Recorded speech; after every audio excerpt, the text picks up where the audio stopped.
Chapter 9. Some abstract conditions of the ideal. Reason's function is to embody the good, but the test of excellence is itself ideal. Therefore, before we can assure ourselves that reason has been manifested in any given case, we must make out the reasonableness of the ideal that inspires us. And in general, before we can convince ourselves that a life of reason, or behavior guided by science and directed towards spiritual goods, is at all worth having, we must make out the possibility and character of its ultimate end. Yet each ideal is its own justification, so that the only sense in which an ultimate end can be established and become a test of general progress is this: that a harmony and cooperation of impulses should be conceived, leading to the maximum satisfaction possible in the whole community of spirits affected by our action. Now, without considering, for the present, any concrete utopia, such, for instance, as Plato's Republic, or the heavenly beatitude described by theologians, we may inquire what formal qualities are imposed on the ideal by its nature and function, and by the relation it bears to experience and to desire. The rational ideal has the same relation to given demands that the reality has to given perceptions. In the face of the ideal, particular demands forfeit their authority, and the goods to which a particular being may aspire cease to be absolute. Nay, the satisfaction of desire comes to appear an indifferent or unholy thing when compared or opposed to the ideal to be realized. So, precisely in perception, flying impressions can be regarded as illusory when contrasted with the stable conception of reality. Yet, of course, flying impressions are the only material out of which that conception can be formed. Life itself is a flying impression, and had we no personal and instant experience importuning us at each successive moment, we should have no occasion to ask for a reality at all, and no materials out of which to construct so gratuitous an idea. In the same way, present demands are the only materials and occasions for any ideal. Without demands, the ideal would have no locus standi, or foothold in the world, no power, no charm, and no prerogative. If the ideal can confront particular desires and put them to shame, that happens only because the ideal is the object of a more profound and voluminous desire, and embodies the good which they blindly and perhaps deviously pursue. Otherwise, each demand would render its object a detached, absolute, and unimpeachable good.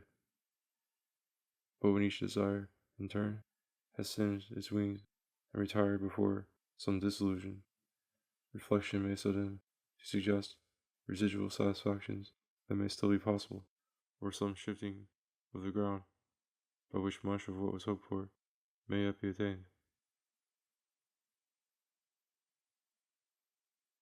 The force for this new trial is but the old impulse renewed. This new hope is a justified remnant of the old optimism. Each passion in the second campaign takes the field conscious that it has indomitable enemies and ready to sign a reasonable peace, and even to capitulate before superior forces. Such tameness may be at first merely a consequence of exhaustion and prudence, but a mortal will, though absolute in its deliverances, is very far from constant, and its sacrifices soon constitute a habit, its exile a new home. The old ambition, now proved to be unrealizable, begins to seem capricious and extravagant.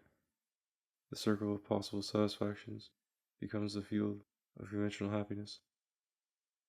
Experience, which brings about this humbler and more prosaic state of mind, has its own imaginative fruits. Among those forces which compelled each particular impulse to abate its pretensions, the most conspicuous were other impulses, other interests, active in oneself and in one's neighbors. When the power of these alien demands is recognized, they begin, in a physical way, to be respected.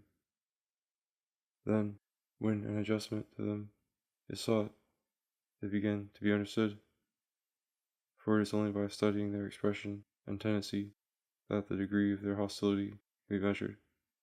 But to understand is more than to forgive, it is almost to adopt. And the passion that thought merely to withdraw into a sullen and maimed self-indulgence can feel itself expanded by sympathies which, in its primal vehemence, it would have excluded.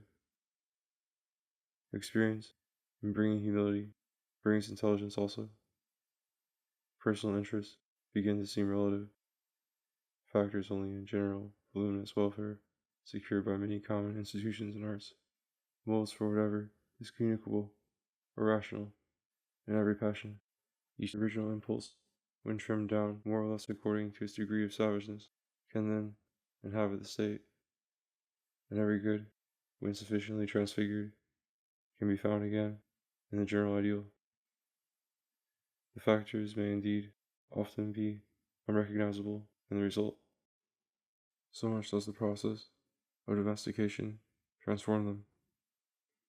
But the interests that animate them survive this discipline, and the new purpose is really esteemed. Else the ideal would have no moral force, as an absolute reality would be indescribable and without a function in the elucidation of phenomena. So a supreme good, which was good for nobody, would be without conceivable value. Respect for such an idol is a dialectical superstition, and if zeal for that Shibboleth should actually begin to inhibit the exercise of intelligent choice or the development of appreciation for natural pleasures, it would constitute a reversal of the life of reason. No less important, however, than this basis which the ideal must have an extent demands, is the harmony with which reason must endow it. If without the one, the ideal loses its value, without the other, it loses its finality. Human nature is fluid and imperfect. Its demands are based on incidental desires elicited by a variety of objects, which perhaps cannot coexist in the world. If we merely transcribe these miscellaneous demands, or allow these floating desires to dictate to us the elements of the ideal, we shall never come to a whole or to an end. The picture of life as an eternal war for illusory ends was drawn first by the satirist, unhappily, with too much justification in the facts. Some grosser minds, too undisciplined to have ever pursued a good, either truly attainable or truly satisfactory, then proceeded to mistake that satire on human folly for a sober account of the whole universe. And finally, others were not ashamed to represent it as the ideal itself, so soon as the dyer's hand subdued to what it works in. A barbarous mind cannot conceive life, like health, as a harmony continually preserved or restored, and containing those natural and ideal activities which disease merely interrupts. Such a mind, never having tasted order, cannot conceive it, and identifies progress with new conflicts, and life with continual death. Its deification is its deification of unreason, instability, and strife, comes partly from piety and partly from inexperience. There is piety in saluting nature in her perpetual flux, and in thinking that since no equilibrium is maintained forever, none, perhaps, deserves to be. There is inexperience in not considering that wherever interests and judgments exist, the natural flux has fallen, so to speak, into a vortex, and created a natural good, a cumulative life, and an ideal purpose. Art, science, government, human nature itself are self-defining and self-preserving. By partly fixing a structure, they fix an ideal. But the barbarian can hardly regard such things, for to have distinguished and fostered them would be to have founded a civilization. The aim prescribed by reason differs from the prescription of conscience, and that conscience is often the spokesman of one interest or of a group of interests in opposition to other primary impulses which it would annul altogether, while reason and the ideal are not active forces, nor embodiments of passion at all, but merely a method by which objects of desire are compared in reflection. The goodness of an end is felt inwardly by conscience. By reason, it can be only taken upon trust and registered as a fact. For conscience, the object of an opposed will is an evil. For reason, it is a good on the same ground as any other good, because it is pursued by a natural impulse and can bring a real satisfaction. Conscience, in fine, is a party to moral strife. Reason, an observer of it, who plays the most important and beneficent part in the outcome by suggesting the terms of peace. This suggested peace, inspired by sympathy and by knowledge of the world, is the ideal, which borrows its value and practical force from the irrational impulses which it embodies, and borrows its final authority from the truth with which it recognizes them all, and the necessity by which it imposes on each such sacrifices as are requisite to a general harmony.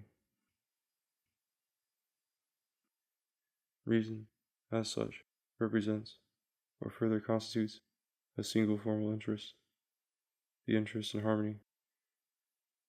When two interests are simultaneous and fall within one act of apprehension, the desirability of harmonizing them is involved in the very effort to realize them together. If attention and imagination are steady enough to face this implication, and not to allow impulse to oscillate between irreconcilable tendencies, reason comes into being.